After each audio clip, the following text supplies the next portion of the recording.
It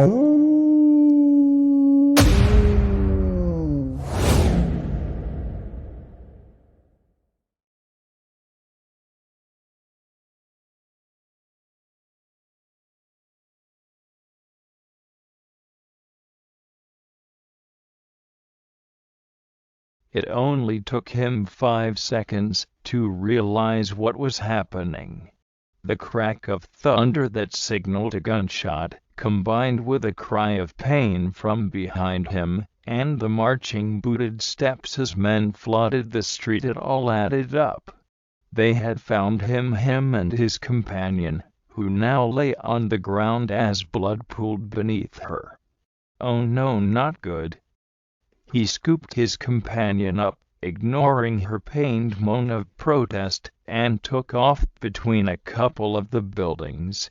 He heard the soldiers pursuing, shouting after him. He refused to stop, the warmth of the young woman's blood seeping into his clothing and dripping from his skin. "Hold on, Lizzie. Please. I can't bloody believe this is happening." Elizabeth felt limp in his arms, her hair dangling from her hanging head.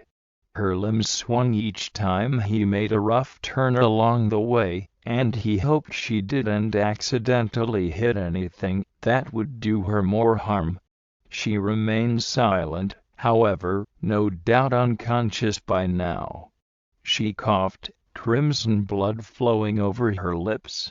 That's when he realized that her condition was worse than he'd originally deduced. She'd been hit with a fatal shot. She probably wasn't going to make it. A pang of emotion welled up in his chest.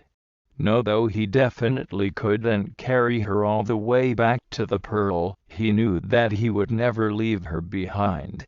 He would stay with her until her final breath came to pass. But he had to find them a place to hide first. He slipped through the door of a tavern, ignoring the looks of the pirates. As he did, his breath heavy from his retreat with a dying woman in his arms, he dragged his feet up the stairs. He entered the first empty room, not bothering to lock the door. Once he closed it, he sat down against the foot of the bed, resting Elizabeth against his chest. His arms kept her close, one of his hands pressing against the blood flowing from her wound. "Jack." She stirred gently, trying weakly to free herself from his embrace. "What's happening?" "Shh." He briefly pressed his lips against the top of her head, breathing in her scent that was edged with the familiar tang of blood. "Don't worry, love, what's wrong?" She must have noticed the slight waver to his voice. She gasped sharply against him. "Why does it hurt to breathe?" "You've been shot, Lizzie," Jack murmured. "You're It hurts so much." Elizabeth whimpered, her breath slightly wheezy. "I know. I'm sorry, there's nothing I can do. It's not your fault." "Was it the Navy?" "Aye. They were close behind too.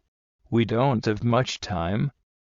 You should go," she urged, clutching at his hands around her middle. "I'm not leaving you here alone," he vowed. "I can't let you go." "You're just saying that because I'm too weak to argue." He huffed lightly, the smallest of smirks pulling at his lips. "You would think that." He didn't protest as Elizabeth turned around in his arms so that she could face him. He could see the pain in her eyes as she struggled with her wound, but he could also see the fondness she held for him. She gently reached out to cup his jawline, as if to memorize the feel of his skin, so she could take the feeling to the other side. He took a deep breath to steady himself.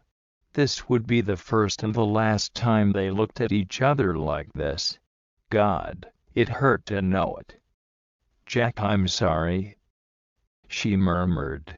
"It's not your fault you got shot." "No, I'm sorry for leaving you like this," she elaborated.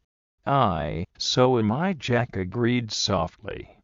He was at a loss for explaining how he felt, but his inside was swirling in emotions, and his eyes were burning.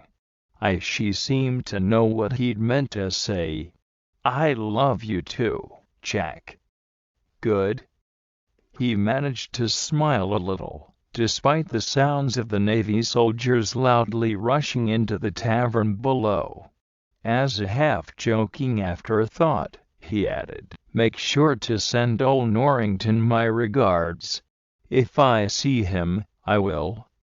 Elizabeth let out a breath of laughter, clearly recalling the said man's opinion on the pirate, whose arms she was held up by. Her lips gently met his for the second and last time. Jack could taste her blood, just another reminder of the circumstances. He felt her gradually fall limp in his grasp. He broke the final embrace just before the door burst open, armed soldiers charging in to seize him. As he was dragged away, his gaze landed on her just in time to see the last heave of her chest. She was gone.